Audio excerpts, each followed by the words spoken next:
Foster Care, an unparalleled journey, where we like to talk about all things foster care and adoption related. If you'd like to engage with us, check us out on Facebook. You can find us on our Facebook page, Foster Care, an Unparalleled Journey, or facebook.com/7timedad. That's the number 7timedad. If you have any questions or would like to reach out to us, maybe you have a story you'd like to be highlighted on our show, email us at fostercareuj@gmail.com. Also, if you'd like to support us, the best thing you can possibly do is to share our show with some of your friends and family, people you think might be interested. If you have a couple extra dollars you'd like to help us out, every little bit really counts. We do have a Patreon account.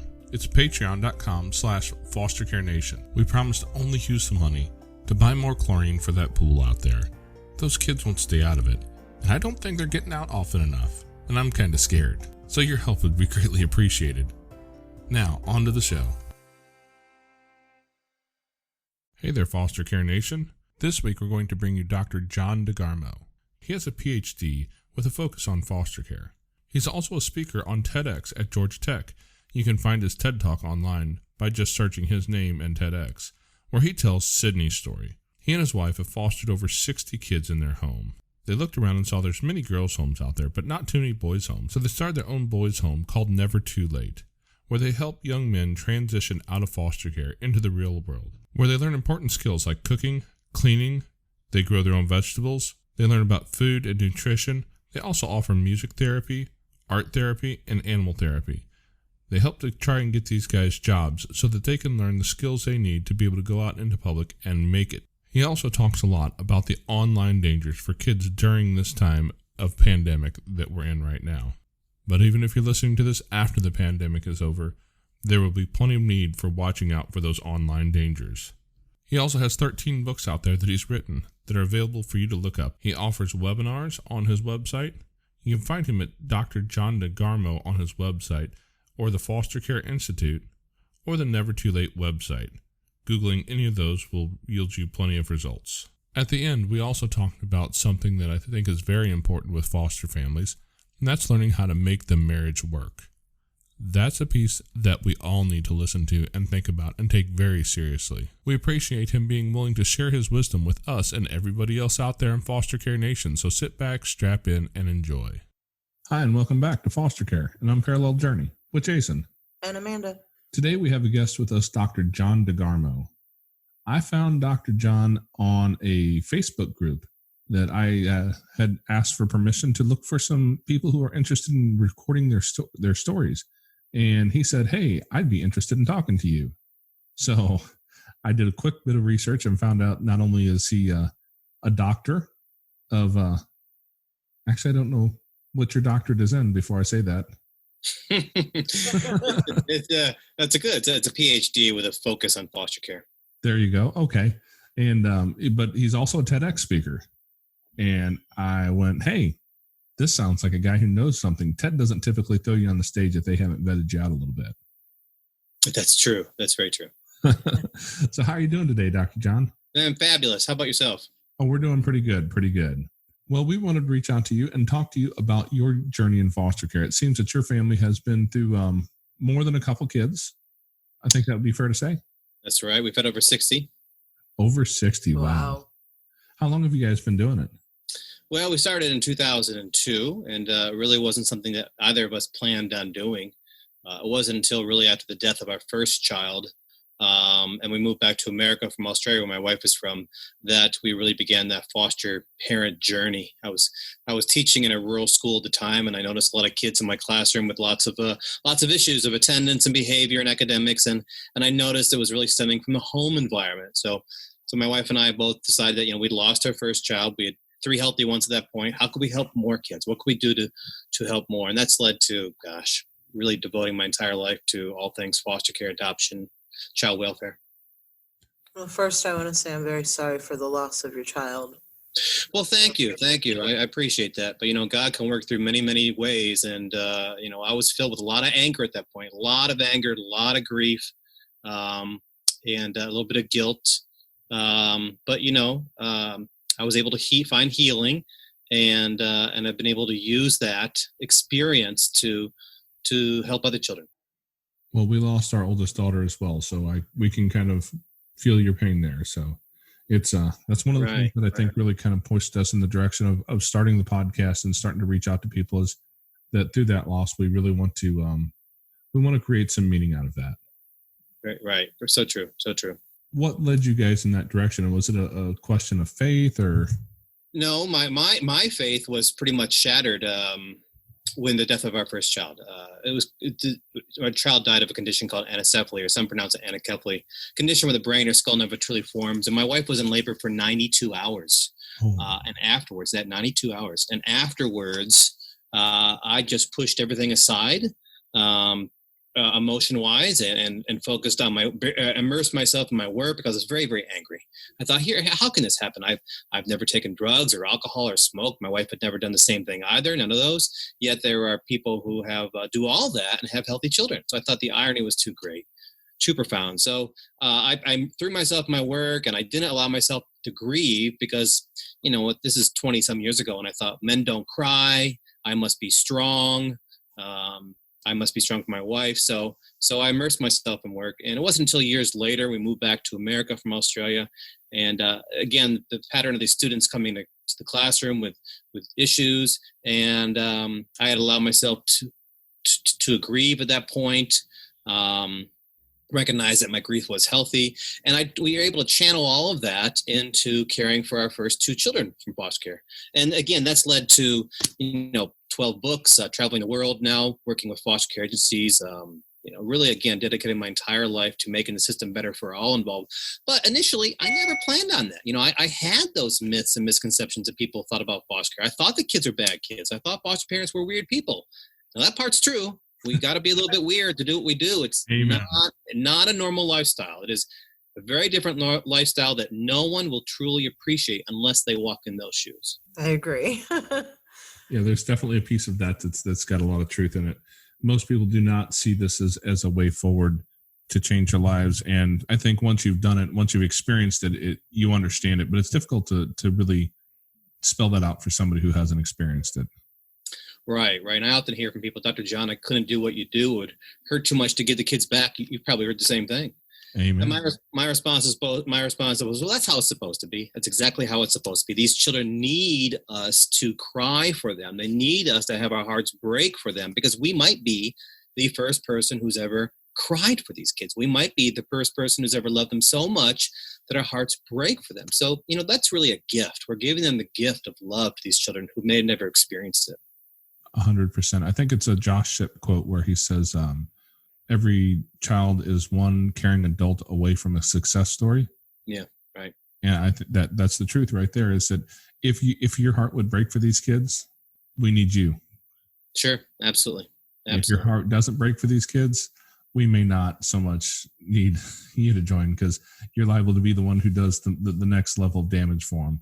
Yeah, sadly true.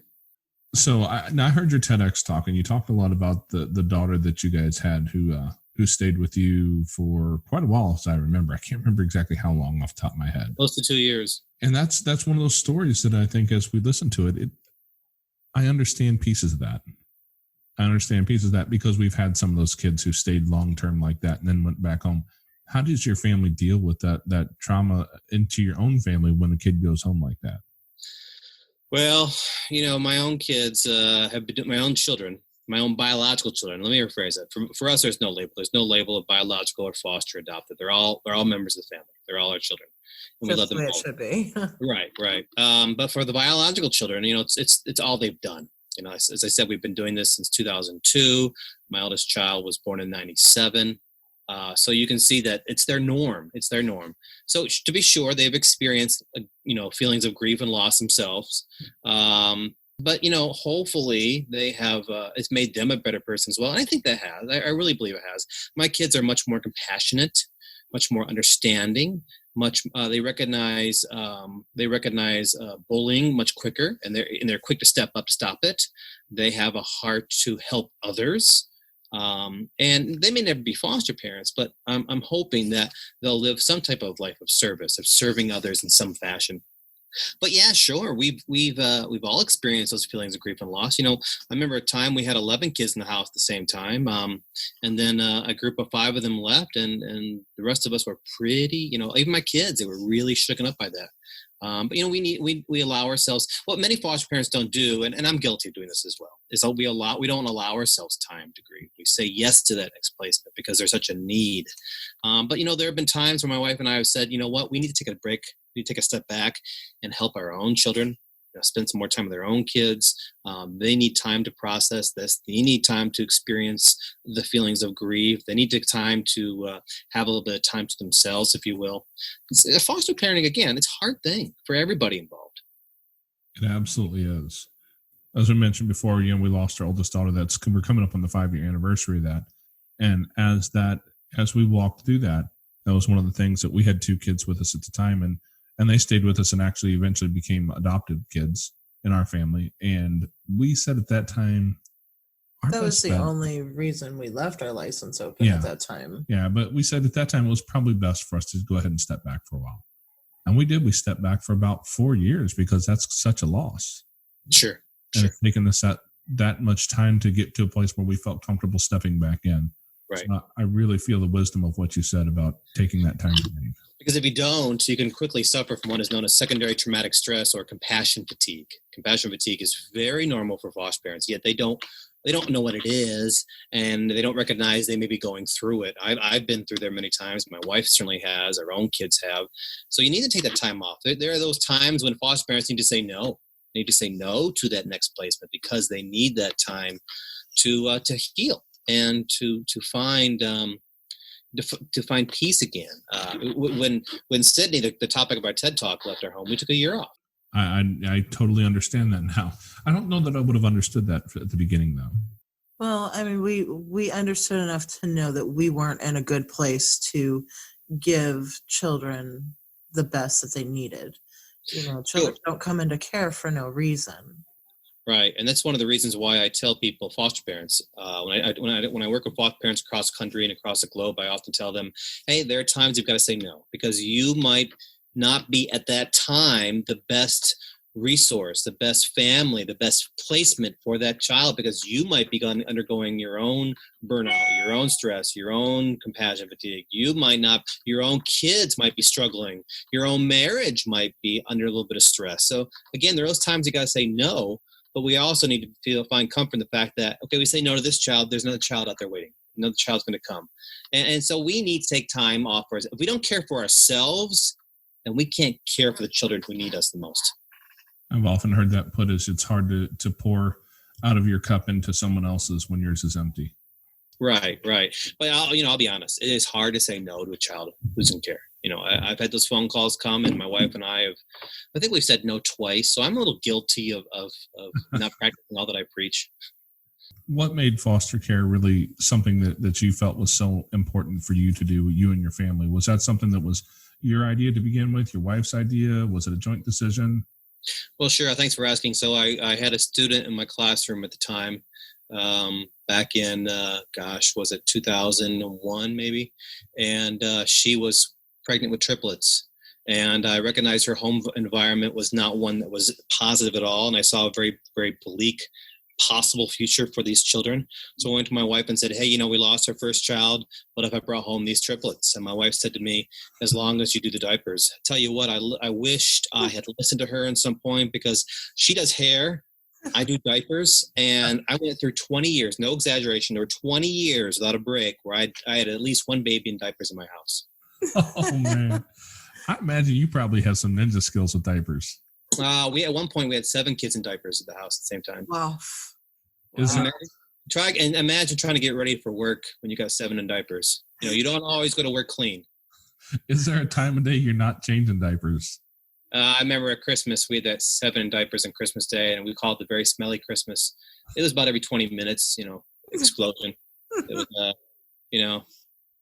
it's an adventure, to be sure. I always tell myself, this is character building. I got to remember, this is character building here. Amen. Yeah, and you talked about your kids having the opportunity to become kinder kids because they've seen this. And we recently interviewed a lady that we've known for quite a few years, and she grew up. Let's see, she was actually in her aunt's house, if I remember correctly. But her aunt became a foster parent. She grew up in that home, and she was a little bit older when they started. And so until she was in her early 20s, she was helping raise foster kids in her aunt's house. And I'll tell you what, some of the lessons that she brought out of that have been so very valuable and created a woman who is absolutely kind and caring and all about community building and helping others. And it's amazing those lessons you can teach to kids at a very young age through that modeling. Absolutely. Absolutely. My kids have seen a side of life that most kids their own age have never seen and may never see. My children recognize my children recognize the realities that so many kids face that most don't see. 5 million children are victims of domestic violence in their own home. Most of us don't want to talk about that. My kids recognize it very clearly. We have 300,000 kids who are victims of child sex trafficking every year in America. Most don't want to talk about it. My kids very much recognize these truths. So again, they are more compassionate towards others and quick to help, quick to lend a helping hand. That's an amazing outcome that I imagine was probably one of those happy accidents. You probably didn't go into it with that as an intention. No. I when I started this journey, I recognized 20 minutes into my first placement that, oh my gosh, I'm not ready for this. I'm not. That's why I wrote the book, The Foster Parenting Manual, because I recognized I'm not ready for this. They didn't teach me this stuff. But when that first placement, I never expected the path it would take me on. Never intended that. I understand that statement. I feel that one in my bones. We always think we know where we're headed, and God always has a different plan. He does. And this has been the most rewarding thing I've ever done. Hardest thing, but the most rewarding thing. And there have been moments. Let me tell you, there have been days where I've thought, I can't do this. I'm exhausted. I'm worn out. I'm burned out. I'm frustrated with the system. I'm frustrated with the accusations. I'm frustrated with the lack of time to myself and with my wife. I'm just tired. But at the same time, it's hard to say no. And every child's maybe a better person in some way. So grateful for every placement. What keeps you going when you want to say no or when you're so tired? Sydney's story, my TED Talk. I can't let it happen again. I cannot let it happen again. This is what drives me every day. I wake up in the morning thinking, okay, what do I need to do today? And I go to bed often at night thinking I didn't do enough. And I have a lot of guilt about that. I have not done enough. There's so many children right now who are suffering. And the system is one that does not work because it's run by man. So it doesn't work properly. And right now, as we speak, the three of us speak, there's a child right now who is saying, "Please help me, please help me." Probably within a few miles of each of us, there is. Absolutely right. Absolutely right. Can you tell our listeners just a little bit about Sydney's story? Well, sure. So she came to us. My wife was actually in Australia at the time, and she came to us just for the weekend, I was told. We've heard that before. And she was 7 years old and came from a horrific environment. And the first thing she said to me was, "Hi, Daddy, I love you." And I thought, "Ooh, this is not good. This is not a good sign here." And she had some challenges. She couldn't read or write her own name. She's 7 years of age at the time. Huge education problems, huge discipline problems, eating disorders, you name it, everything. But she was family, and we loved her. And she was with us for almost 2 years, and we were hoping to adopt her. And then a couple days before Christmas, we got a phone call saying that she would be going to live with an aunt and uncle 24 hours later in a state that in another state, a neighboring state, to a family she's never met. And boy, I tried to fight that. I said, not before Christmas. You must wait a couple of days. Wait till after Christmas. No family, no child needs to wake up Christmas morning with strangers. Can you imagine waking up Christmas morning with strangers? I said, let her wake up the only family she's known. And they said no, and had a hard time with that. And then 5 years later, I was actually packing to go to Australia with my wife to meet my mother-in-law on the other side of the world. When you do that, it's not a quick weekend trip. It's, you're gone for a couple of weeks at a time. So I was actually pretty much walking out the door, and I pick up the phone, and a voice I'd not heard in 5 years said, "Daddy, I want to come home." I said, "Where are you, Sydney?" It's you. Where are you? And lo and behold, the family she'd been living with, her aunt and uncle, there'd been a lot of sexual abuse, a lot of rape, and then they abandoned her in a different state, and at a state park. And the only thing she had with her was a picture of our family with our names on it and phone numbers in the back, which I give to all the kids. And she'd been bouncing around from home to home. And when I got back 3 weeks later from Australia, we couldn't find her. I want to take a quick moment to remind you to reach down and hit that subscribe button so that you get notified every Friday whenever we have new episodes drop. Also, if you're an iTunes user, be sure to leave us a rating and review. We'd appreciate it. Now back to the show. She had been placed somewhere again. So I spent the next 4 years looking for her, and we eventually found her, and it was worse than I ever imagined. She was in a children's mental health hospital. No one wrote her. No one called her. No one visited her, cutting her wrists all the time. In her mind, we abandoned her on Christmas Day. In her mind, we didn't come get her when she asked for help. And the systems failed her. Systems absolutely failed her. And she's in a very, very bad spot right now in her life. But we can't bring her to her home because I have 3 children that I've adopted who all have their own unique challenges, birth-related challenges, because of all the drugs in their system. And my wife and I recognized very quickly it would tremendously disrupt the family, maybe even place some of our own kids in danger.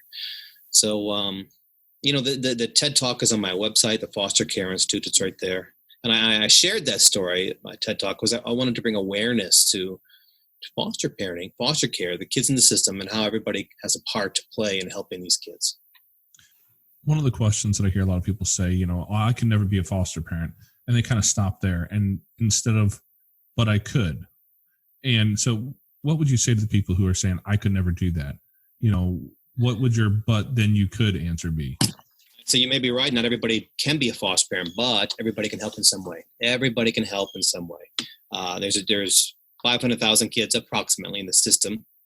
Every community, and one of the things I do is I speak to faith-based organizations across the country and across the globe, of all faiths. I tell them, this is your next mission field. You don't have to go to Honduras or Mexico, Nicaragua. I've done all that.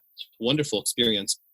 But there's a mission field in your own neighborhood, your own communities, whether you're creating your own clothes closets, whether you are being a mentor, a tutor, whether you're providing school supplies for kids at the beginning of school, or backpacks filled with hygiene items, whether you're teaching kids important living skills and social skills before they age out. Those are just a few of the many ways that faith-based groups or individuals, for that matter, can help kids in foster care in their own community. Aging out is something that I know our local, not even our local, but our state agency has been really paying attention to, and I'd like to hope that it's being looked at across the nation that way. The struggles that come to kids who age out of the system. What would you suggest looking into as far as how to help those kids? I just wrote an article about it this past week. You can find it on my website. Aging out is something that's misunderstood, to be sure. 55% of those who age out of the system will drop out of school. No high school diploma. 65% will end up homeless. 75% will end up incarcerated at some point. And then for so many, the system just starts over again. Like for some of my own kids who are 3rd generation foster care. Grandparents and parents and grandparents in as well. We can help in many ways. As I touched earlier, we can help teach these kids important living skills and social skills. We can employ them. We can mentor them in careers. We can help them with gift cards. We can, if they should go to college, only 6% do. We can provide books. We can help them with cooking supplies.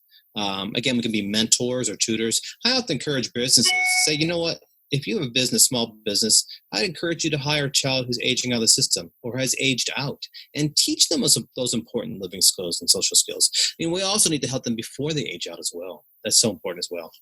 Because if we we help these kids, not only do we lower the crime rate, homelessness rate, and bring up the education rate, but we also help stop the next generation from happening. And hopefully we help their birth parents as well heal, because those birth parents, they may be looking at their child and saying, you know what, my child is succeeding, my child is thriving, my child is doing well, and maybe a part of their own pain, their own trauma, their own anxiety that was never resolved may heal as well. Yeah, that's where we can really make a difference in our world, really with the compounded effect, is right. Being able to stop the next generation. And I know that's something that we've seen in with our own kids that we've adopted. They're 2nd generation foster care, and we're looking at trying to teach them how to break that cycle. And where we can only handle so many. I love the saying. You can't save the whole world. I know. but for that one kid, I can save their whole world. Not save it. That's the wrong word. Right. I can change it. Their world has changed. I can't change the world and you can't change the world, but for that child we help, their world has changed. That's exactly right. And other than foster parenting, a lot of those other things you mentioned are really incredibly helpful for a lot of these kids. And I don't know why, but for whatever reason, it seems like most people are not stepping into that role. I'm not certain how to introduce this idea to people in a way that they can feel that need, other than having people like you and your TED Talk really reaching out and getting a hold of their heartstrings. What do you think it is? What do you think we could do to change that? I'll tell you why it is, because it's an uncomfortable truth that we don't want to recognize. We don't talk about human trafficking, and so many kids from foster care flood into human trafficking. We don't talk about human trafficking, even though it happens in our own neighborhoods and communities, because, again, it makes us feel uncomfortable. It's an ugly truth that we don't want to acknowledge. Not where I live. No. It's not happening here. It can't be happening here. Selling children for sex at age 6, 7, 8, 9 years of age? No. This is not, I don't want to talk about this. I'd rather talk about my sports, my entertainment, my disagreement with politicians, whatever it might be. I call it America's ugly secret. Same thing with foster parenting. There's all those myths and misconceptions attached to the kids. We don't want to address it because it makes us feel uncomfortable. So we ignore it. And that one of the things I do is I just keep pressing forward. I'm trying to bring these things to light and saying, hey, this is happening where you live. This is happening in your own community. This might be even happening to some of your own kids you're related to. Or the kids the employees you work alongside of, or you go to church with. So you might not be able to be a foster parent, but you can help these kids in some fashion. And if not you, then who? Amen. I don't know if you have much time to listen to podcasts. I drive a lot, and one of the podcasts I listen to is called "This Is Actually Happening." And one episode was called "What If You Had Dissociative Identity Disorder," I believe is the name of it. And the young lady tells her story, and she tells the story exactly what you're talking about, having been sold for sex time and again throughout her early childhood, to the point where she was severely affected by dissociative identity disorder. And we just don't want to talk about it, because to listen to that podcast will hurt you. Sure. Right. And when I speak I do a lot of keynotes at fundraising events for a lot of nonprofits across country. And when I tell these stories, I start off with a lot of laughter, but by the end, I have them all in tears. And I'm not afraid to bring those heartstrings, because I firmly believe awareness equals advocacy. Once you become aware of these ugly truths, you can't help but want to help. And if you don't want to help, that's saying something a lot about who you are as a person. So, I try to bring awareness to this so we can get those advocates. As I said earlier, not everybody can be a foster parent, but we can all help in some way. And we need to be aware of these issues so we can start making a difference where we live and stopping the cycle. I love that. You can't unknow something. Right. I'll blame Dr. Dobson. If you remember Dr. James Dobson. Absolutely. Yeah. Okay. He's probably one of the primary influences that really pushed me into the idea of foster care and adoption.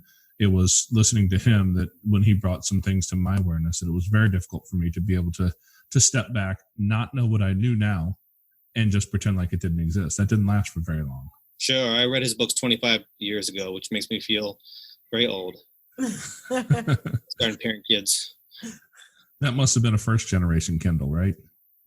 Sure. I'm with you. I'm old enough to remember when paperback was all I could afford.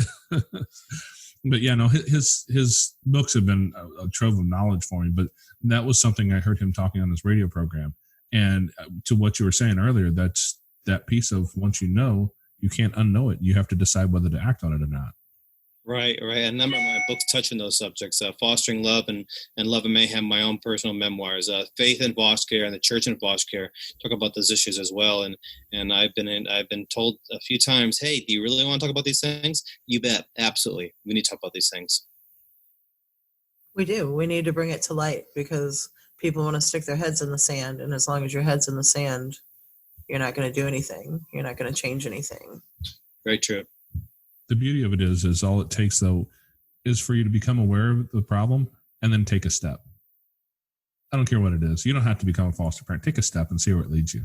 That's right. You know, I know you said you lost your faith at one point. I don't know how much of that you have gained back, but I'm kind of in a similar place myself. Well, if you read my book, Faith in Foster Care, you'd say, yeah, he's got it right back there. Oh, good. Called every day. You know, this is not something, not something I initially set out and planned to do. But I think that God has equipped me with these experiences and these opportunities and this knowledge and information to go forth and help others.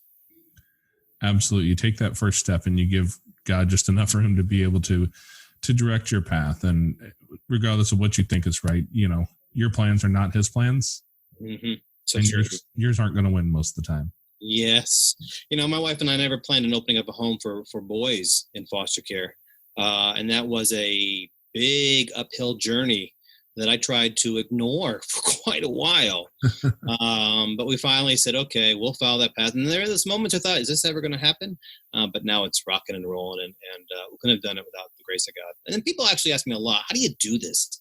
11 plus kids in your house, your wife and you both work full time. She's a doctor of nutrition. You're traveling the country. How do you do it? And I jokingly say heavy drugs, but in truth, it's the grace of God. Yeah. Well, to that topic of boys' home, the having the boys' home that you guys run, how many kids do you have in there? We can have up to 16 kids at a time. These are boys between the ages of 16 and 21. Is a transitional living program. So we help them to transition out of the foster care system into society. And we teach them such valuable skills as they have to prepare their own food, a nutritious diet. They grow their own veggies. They had to prepare their own food based on a nutritious diet. They go shopping, of course. They have to learn how to cook and clean. They do their laundry. They all have musical instruments. In fact, I got a couple more guitars donated today for music therapy. We're building a chicken pen and a rabbit pen right now for some animal therapy. They have jobs in the community. We believe in really healing the whole child before they go forth. And these are kids who this is their last stop.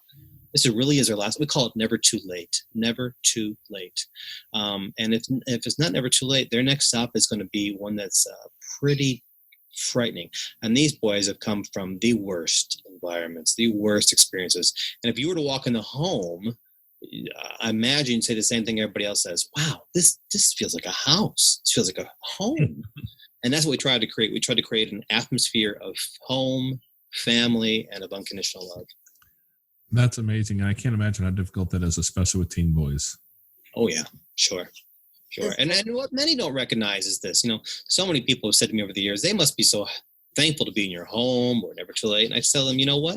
It's the exact opposite. No child wants to be labeled a foster kid. No one wants to be in the foster care system. That's why they're eager to get out. So is there a reason why you guys chose young men instead of young women? Because there are many homes for girls in our area, in our state, and there were very few for boys. And boys have that stigma of being harder and tougher. So no one really wants boys. Everybody wants a little girl, a little baby, if you will, or and there were just not enough environments, not enough homes for these boys in our state, in our area. And this is a guy coming with 5 daughters and 1 son. So you needed more male influences in your life. I suppose so. Yeah. Balance the estrogen equation. So how long have you guys been running the boys' home? Let's see. It has been open for about 2 years now. 2 years. Any idea how many kids you've managed to successfully age through the system?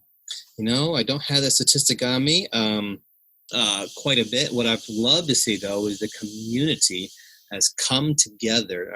I live in a small town, about 3,000 people, and our community has embraced it. They've really embraced it. We had people dropping off stuff all the time. We had a couple of days ago tomato cages for the beds, guitars today. People are always dropping off laundry, and it's not laundry. Don't do the dry cleaning there. Laundry detergent. Rocking chairs, the whole bit. It's because my message has been in our community and throughout the state is, hey, you might not be able to care for these kids in your own home, but when you partner with Never Too Late, you're changing the world for these kids. You're lowering the statistics. You're helping a child in your own area. Is there any specific needs that you guys have as far as like people for donations and things like that? Well, a nonprofit is a nonprofit, so fundraising is always an ongoing issue. That's why I happen to speak at fundraising events across the country, because I recognize that need. Right now we're trying to hopefully get a chicken coop donated for free instead of having to go and pay for one. My vision is for the boys to go out there and collect their own eggs, and learn about the responsibility of caring for the chickens and seeing the process of chick to egg and egg to chick. And we're also happen to have another rabbit cage too, for rabbit manure for fertilizer for the garden beds, and this simple act of just petting a rabbit. It's very healing, very therapeutic. A rabbit can't talk back to you. A rabbit just listens and cuddles. And that's, for a child who's been and suffered so much trauma and anxiety, that's very healing. We have interviewed 2 people now, I think, who are involved in equine therapy. Yes, Both right. Speak to the importance of understanding what it is to be not a predator, to a prey animal. I had it on the wrong way there.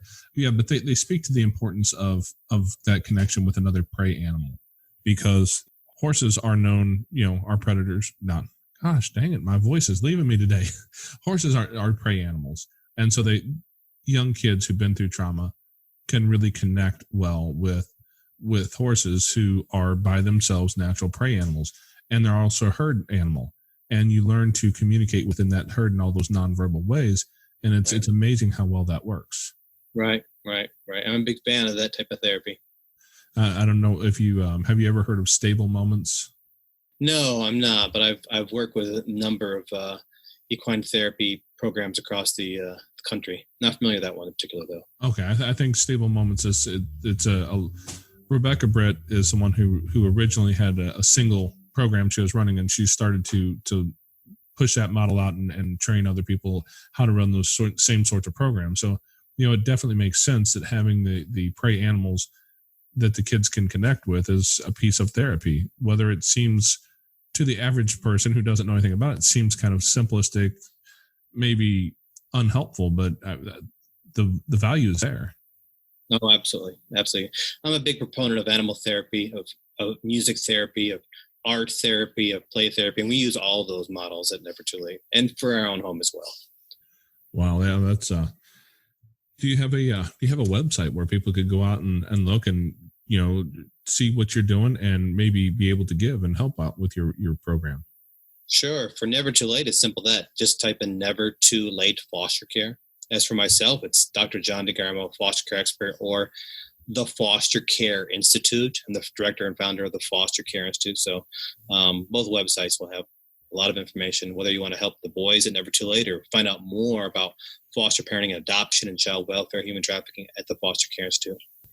All right. Yeah, we'll make sure we get those linked up in the show notes so that people can find that, because what you're doing is really important, because most of us as foster parents, we come in with a vision to help a kid.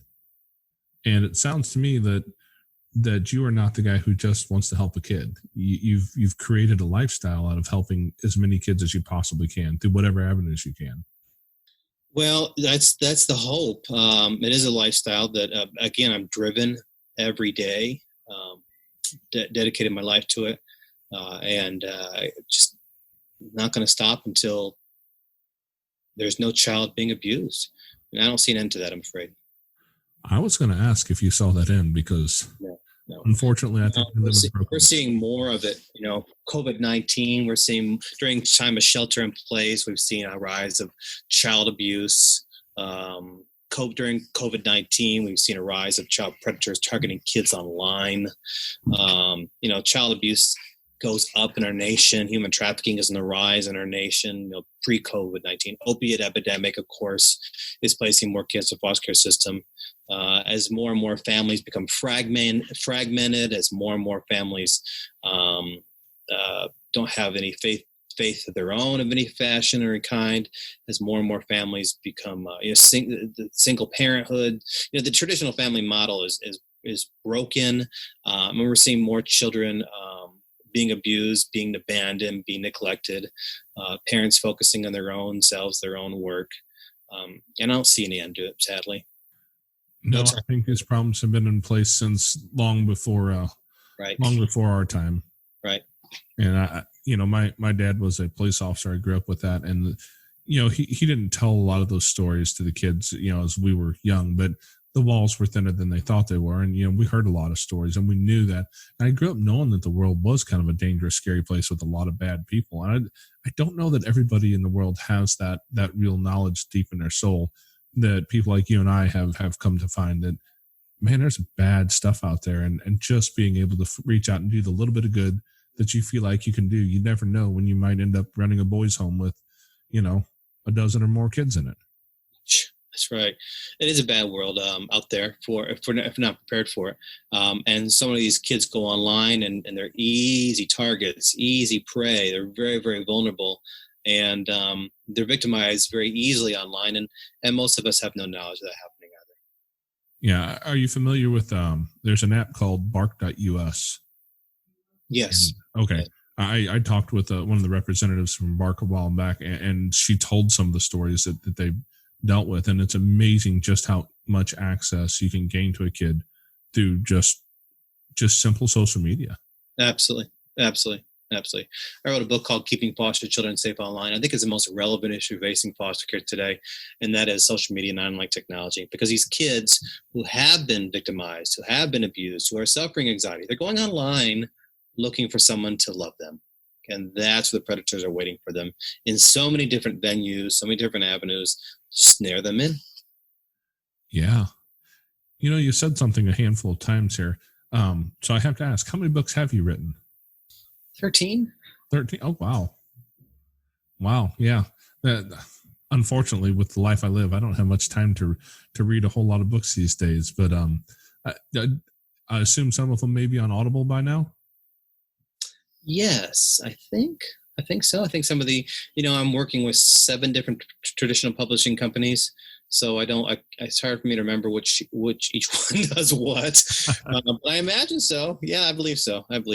So for the people out there who would like to hear more of what you have to say, definitely go find the books. But if you're like me and you have, more than a half a dozen kids running around your house on a day-to-day basis, and you have a 60-hour plus a week job and all the other things that come with life, and you don't have enough time to sit down and read a book until it's time to go to sleep, Audible's a great thing. You can reach right out there and get all that same information as you drive the kids to school or drive yourself to work, or probably not driving yourself to work too much in this pandemic for most people.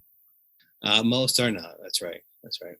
I'm one of the few people. My wife and I are both considered essential workers, and so we've been going strong through all this, which has presented its own group, bag of tricks for us to deal with. So, what have you seen as far as that, besides maybe just some more increased time at home, creating some more trauma, and maybe fewer people to report it? Have you seen much of effects of this pandemic movement on the foster care system and foster kids in general? Oh yes. I host a foster parent support time on Facebook every evening, 7 to 7:30 Eastern time, and I'm hearing from hundreds of foster parents every night who are saying, "I need help. These kids are not getting their professional therapy and counseling sessions they need. They're not getting their support and special resources in school that they need. They're not getting the visitations with their family members in person they need. They're not getting the drug counseling sessions, and as a result, their anxiety levels are going through the roof, going through to the walls. And foster parents aren't equipped to handle all those things. They're not trained to be a teacher, let alone a teacher for kids who have such special needs. They're not equipped to be the professional therapist or counselor. They're not equipped to handle online visitations in their home a couple times a week. Foster parents are really stressed out. They're not getting the resources and support they need. And agencies are saying, Dr. John, we need help. That's what I'm hearing daily. We need help, Dr. John. Help us help our foster parents, because they can't go forth and out into the world and help their foster parents either, because of the shelter in place. And then we're seeing the spike, as I mentioned earlier, the spike of child abuse happening in the home. Some people say, but the reports are saying they're not getting as many reports of child abuse. That's true. They're not getting many reports because the kids are not in school. They're not in school with their teacher. They're not in school with their coach, their counselor. They're not seeing those mandated reporters who have to report it. So as a result, these cases are not being reported. But in fact, they're going up because more and more parents are feeling the stress, the anxiety of, will I keep my job? How I pay my bills? Will I have food on the table? And for some of them, they're lashing out physically in these kids. And then you have those people who just generally abuse their kids, every year anyways. As I mentioned earlier, 5 million children witness or experience domestic violence in their own home. That's normal time. Now the added anxiety and everybody's facing, it's going up. That's a terrifying number. It is a terrifying number, but it's a number that we have to confront and recognize.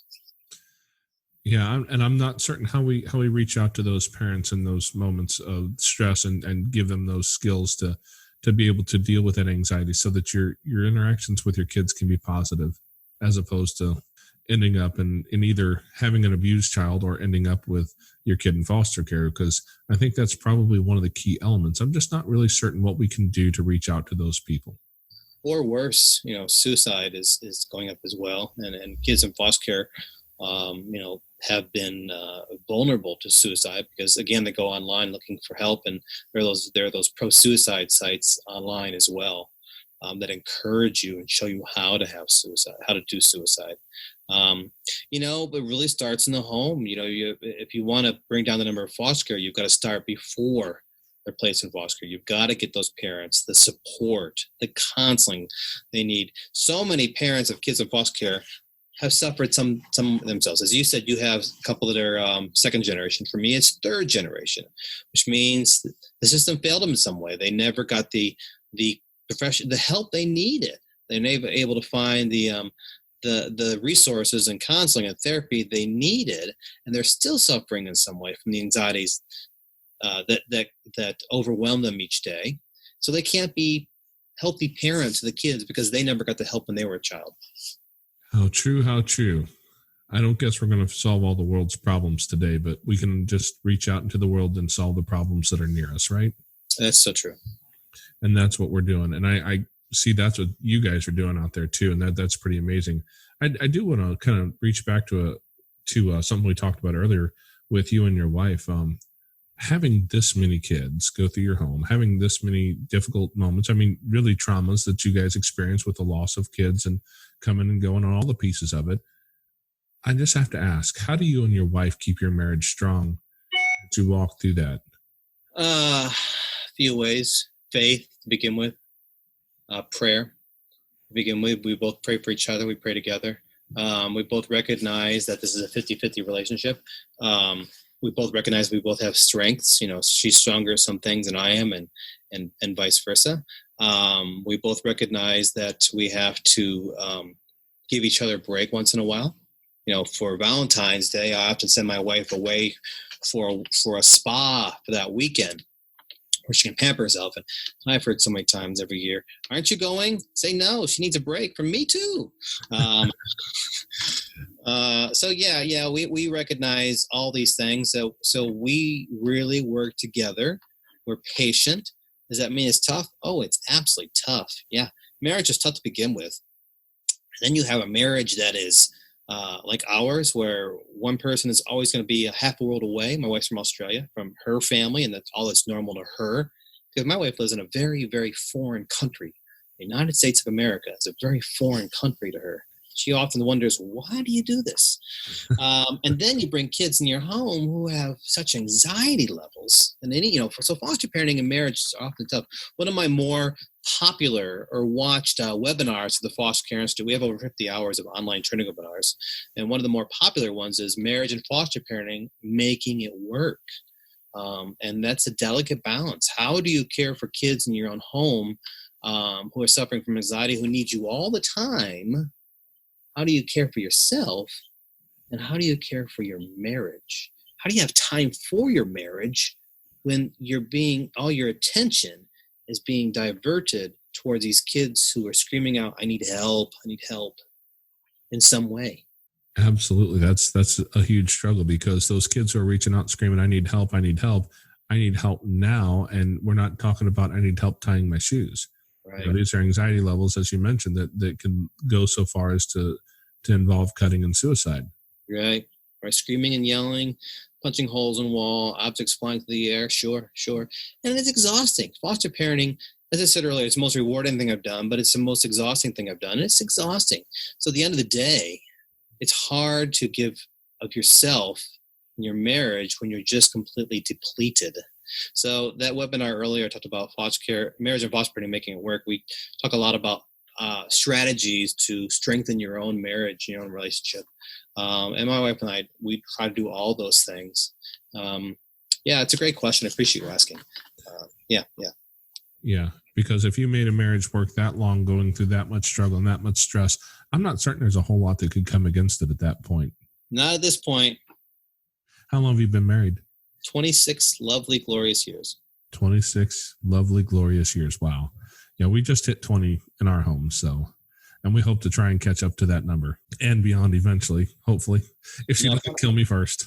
Funny story. We had kids in our house nonstop for 5 years, a placement 5 years. When a child would leave, the same day, the next day, a child would come to our house. And so we never really had a date night for 5 years. And I often talk about the importance of having a date night at least once a month. Again, I don't always practice what I preach. I talk about these issues all across the country, and I train foster parents on it. But when I come home, don't always do it. So we it's 2019, we had a break. So my wife and I went to Disney World for 5 days, and people said, "Are you not bringing your kids with you?" No. Do you feel guilty about that? No. No. Your kids were probably happy to have a break from you for a moment too. We didn't tell them where we were going. That might have saved you some headaches as well. Right. Yeah, that's interesting. I'm part of a dad's group online on Facebook, the Dad Edge Alliance, and there is so much in there that we talk about that involves being intentional about dating your wife. Yes, right. And the power of that, and finding a way to always be chasing her and helping to build that relationship so that you can eventually be an amazing husband and father at the same time. But if you don't take care of that one, if you let the marriage kind of deteriorate, you're not going to be much of a father. That's so true. And that's why it's important that you take care of your marriage while you're foster parenting, because when the kids eventually leave, whether it's your biological children or the kids in foster care, you're with your spouse. And if you've not taken care of that relationship, there's going to be nothing left. You don't want to be married to look across the table after all the kids have left and you've done foster parenting and looking at a stranger. It's the last thing you want. That was one of the things my wife and I became pretty intentional about pretty early on, is that, our goal is to send the kids out of the house eventually. And it's going to be just us at some point. Hopefully not, forever from now, but at some point it's going to be the two of us in the house together. And if you don't have that cherished relationship there, if you haven't taken the time to build that through the hard times, you're not going to have what you've really been wanting all along. So very true. So very true. So yeah, that's great advice for couples. Well, did you have anything else you wanted to throw in there before we get to our ending point here? No, I just what I mentioned earlier, that not everybody can be a foster parent, but everybody can help in some way. There's a child right now where you live in your community, maybe even related to you in some fashion, that needs help, that is being abused, that is being neglected, that someone's trying to cover that up so that you don't recognize it, but it's there. And we each have a part to play. We can each help a child in crisis in some way if we want to. Open up our eyes and open up our heart enough to do that. We need to take off the blinders and recognize this is happening all around us, the worse than we can imagine. As you and I talk, there's children out there near us who are crying out, maybe even praying, "Someone please help me." So so that message is so strong, yet so few hear it. I can't disagree with a word of that. I've met a number of those kids over the years as adults after the fact, and I've met several of those in the young ages, and we've brought a few of them kind of under our mentorship here, just local kids from time to time, and it's amazing the amount of ability God gives you to speak into the life of a child, even though it may just be one day for an hour. Amen. So, well, I love everything you're doing, Dr. John. I really appreciate you coming on here to talk to people. I'm going to make sure we link up all of your stuff in the show notes so people can find you and find the webinars and the books and a wealth of knowledge that you have gained over the last 20 some odd years, you said, so that you can share that with us, because what use is it to have to learn all that if no one else gets the opportunity to learn it from you? No, thank you for the opportunity. I'm very grateful. All right. Well, it's great to speak with you. We'll talk to you soon. Very good. Thank you so much. Hopefully you guys were able to pull some wisdom out of that conversation. Dr. John had a whole lot to share with us, so be sure and go out and check out his information online. While you're out there, look up fostercarenation.com. You can check out the blog articles, you can listen to other episodes, and if you're interested in telling your story, reach out to us. There's a link on the page, or just email us at fostercareuj@gmail.com. Again, our Patreon account is at patreon.com/fostercarenation. And as always,